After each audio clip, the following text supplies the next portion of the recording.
Okay, now here's going to be a calf crush that you're going to be able to work from inside the top of your opponent's half guard. Now this is a very common position.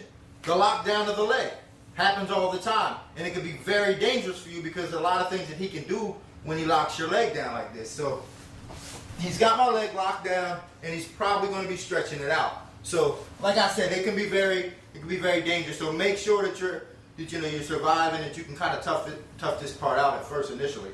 So right now I've toughed it out, and after a while of toughing it out, he may relax his legs, and that's what you're going to look for when he relaxes his legs just a little bit. Because if he's got it stretched out so hard, it's probably going to be kind of hard to stand up. So just wait, he'll relax a little bit. Once he relaxes, what you want to do is you want to push him down, posture your body up. Keep your weight on his chest so he can't sit up no more. So keep the weight on his chest, keep him down, posture your body.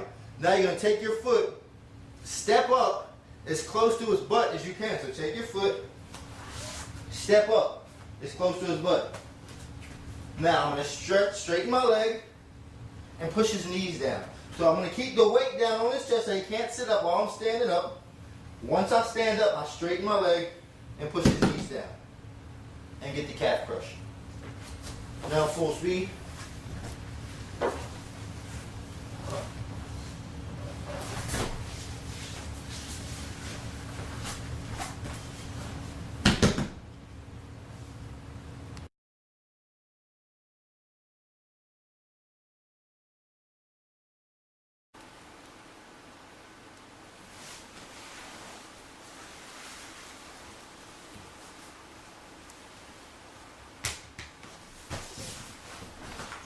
Starting from the half guard here, I'm going to work on a karate choke. The things I'm going to be looking for are where my opponent's hands are and the space that I have between me and my opponent. Okay, I start here, and let's say I don't have the underhook right now, and I'm just trying to get a lot of pressure and put my weight down on him, and he's starting to scoot his hips out and create space in order to make something happen for him. What I'm going to do once this happens, I don't have the underhook, maybe he's pushing off on my hips trying to create that space. I'm going to push his head down. And I'm going to take my arm and I'm going to slide it right underneath his neck so that my bicep gets lodged in between his neck, right underneath his chin, right in between his chin and his chest. So I'm going to just push his head down right into my bicep to here.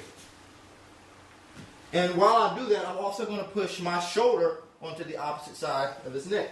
So on the top side of his neck, rather, to here. So I'm trying to put pressure on him. He's trying to push away. Now there's nothing really blocking my entry here. So this is good because his hands are down here pushing my hips off. So I'm going to push his head down into my arm as I get coverage over the top of his neck. Now I'm going to bring my opposite arm through, the one that was pushing down on his head. I'm going to bring that through, grab my bicep, push my chest down on the back of his head, put my hand on his shoulder, and squeeze. There's a karate choke right there. Going to cut off both sides of the neck. Let's do it on full speed.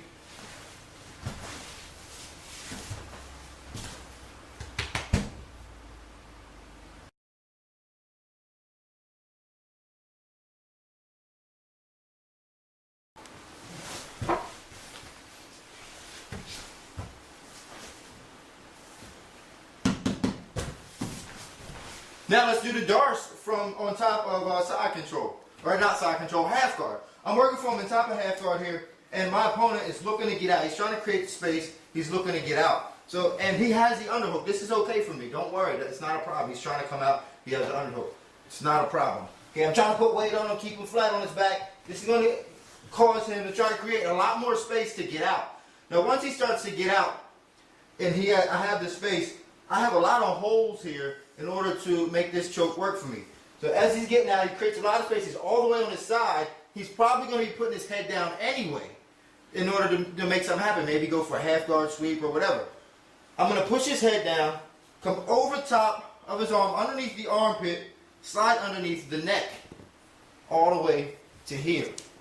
I'm going to shoot it through as deep as I can. Just push it all the way through, no space.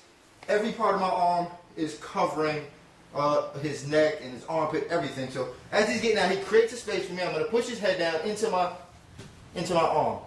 Once I have that covered, I feel it tight. I'm going to slide my arm up, put my tricep on the back of his neck, grab my bicep, hand goes on his shoulder, stretch my legs, put my weight down, and squeeze.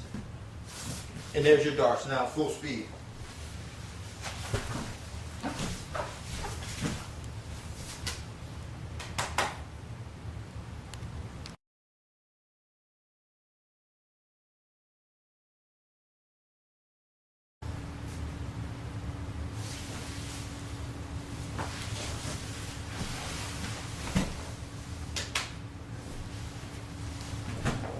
In this situation, I'm going to work from top half guard and work on the knee bar. Now the things that I'm looking for in order to make this work are the positioning of his legs.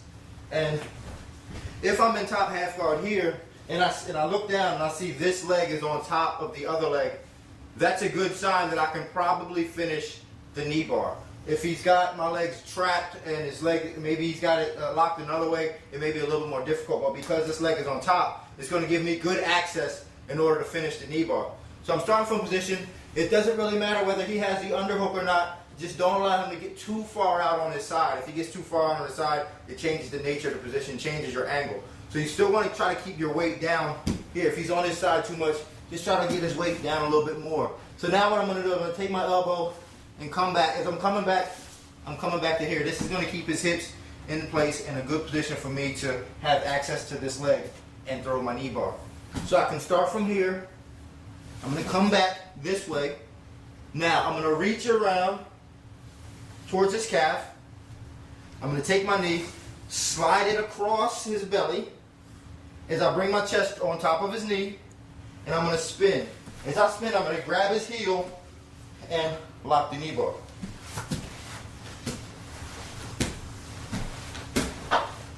I spun around from here, spin through, grab his heel, pull it away from his other foot so he can't lock it, and finish with the knee bar. Hips forward, knees tight, lock it. Now full speed.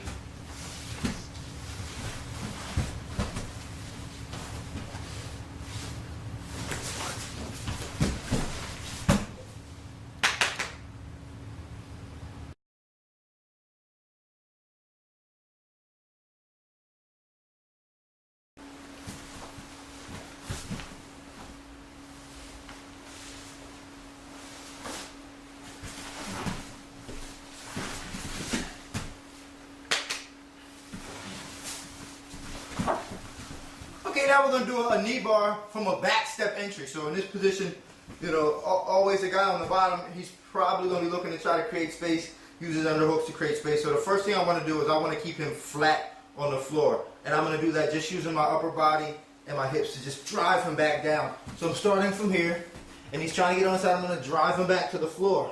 Now again, I'm going to notice. I notice that this leg is on top, so that's going to give me the access in order to take it. So I notice that leg is on top. I'll drive him back to the floor. Now I'm going to he's got the underhook still. I'm going to take my hand, I'm going to put it inside, I'm going to push his shoulder down, keeping his shoulder flat on the floor. Keep it flat on the floor. Then I can take this hand out, and I'm going to put my weight down on his chest because I want to keep him flat.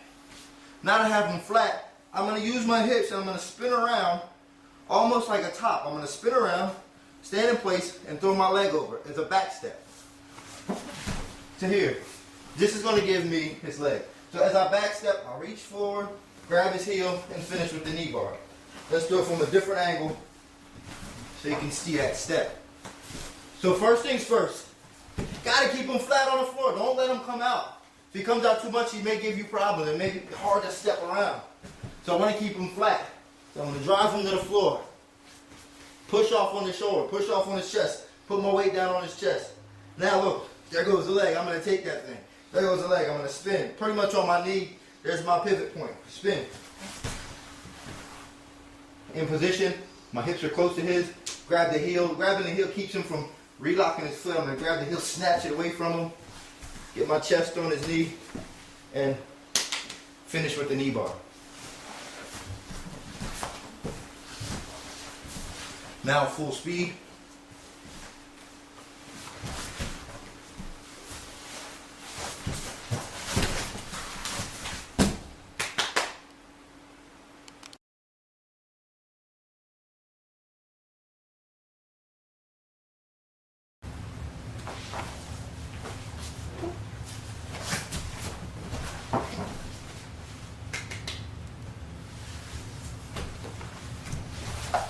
In this situation, we're fighting. Butterfly guard, he's fighting. I'm trying to pass. I'm trying to defend his sweeps and his attempts. So I'm in here. Now, I don't want to give him too much room to move. But what I'm going to do is I'm going to give him just a little bit, just enough room to move so that I can work my squeeze lock. So I'm in here fighting. As I crunch forward a little bit on his legs, I kind of try to keep his legs as close to his butt as possible. This causes him to scoop his hips back so that he has more leverage to work, has more room to work. So as he scoops his hips back, all that does for me is it opens up enough space for me to slide my hand on the inside of his legs. And I don't just put it here, I'm going to wrench it all the way up to the back of his knee. So I'm going to slide it in and cup it this way. So bring it all the way through and up.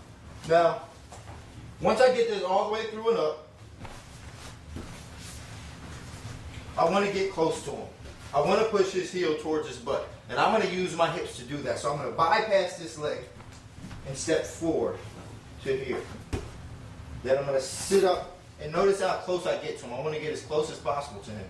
Now from here, I'm going to fall to my side. I want to keep his hips in place. I'm going to fall to my side and throw my leg down over top of his hips. Now, I'm going to put my foot on his leg. This keeps him from escaping. Go to my side, turn my wrist, and push and I'm going to push my hips so the heel touches his butt. So the key is to get his hips as close to his butt as possible. I'll step up, push in, I'll fall to my side, sit, block his leg, twist, and finish. Now, in full speed.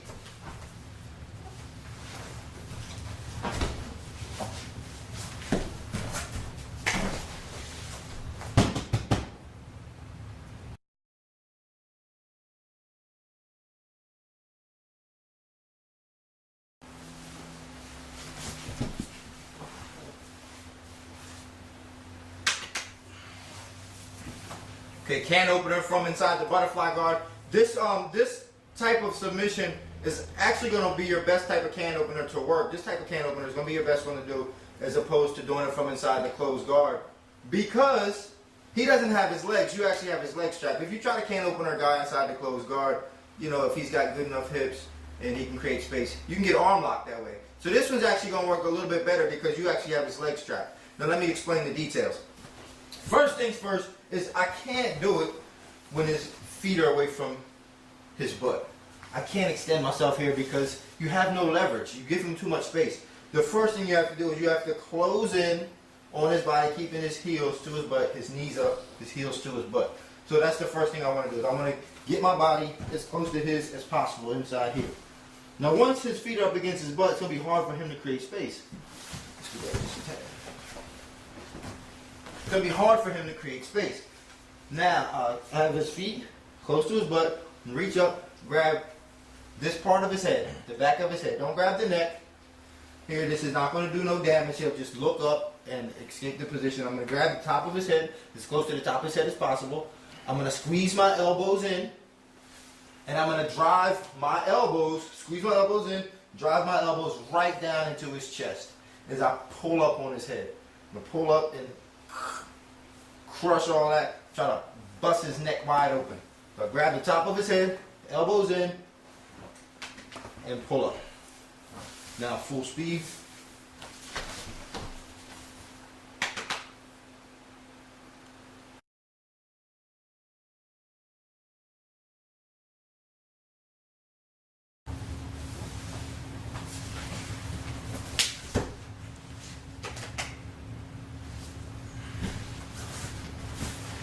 All right, I'm going to do a guillotine from inside his butterfly guard. You know, this is very common. This is a common position. He's sitting in his butterfly guard, and we're playing fight. He's probably trying to, you know, keep me off balance and sweep me. He's got his head up. Once his head's up in position, I'm going to start to snap his head down and try to push his chin down to his chest. It's going to make it harder for him to defend the guillotine when I go for it. Because if I start from here, it's going to be difficult to reach behind. And if I have to reach behind, you give access to your back. So you're going to initially try to get his head to come down. Once his head comes down, then shoot your guillotine to here. Putting pressure on the back of his neck to keep him from looking up. If you allow him to look up, you know, you put yourself in a bad position. So you have to keep his head down once you get your guillotine lock and you bring your arm around the back of his neck. So snap his head down, then bring it to here. Get your guillotine grip, just part of your forearm underneath the neck. To here. Grip your hands. Now to finish this, you're going to want to get as close as possible because you don't want to be here, because if you stay here, what happens is he's able to scoot his hips out and defend the guillotine. So I want to get my hips as close as possible. So when I have my grip, I'm going to shoot my leg, my shin right across his chest. I'm just going to jump right into him. I'm just going to just jump in to here. Shoot. And this is going to enable me to be close. And also what it does is it puts my weight down on his hips so he can't scoot back. If I'm in here and he's able to scoot back, he'll get out. So I want to be able to put weight on his hips using my body so he can't get out. So as I get my grip, I just shoot my shin across his chest, put my weight down on his hips, then I lock my guillotine. Elbow down, and cinch it up. Now full speed.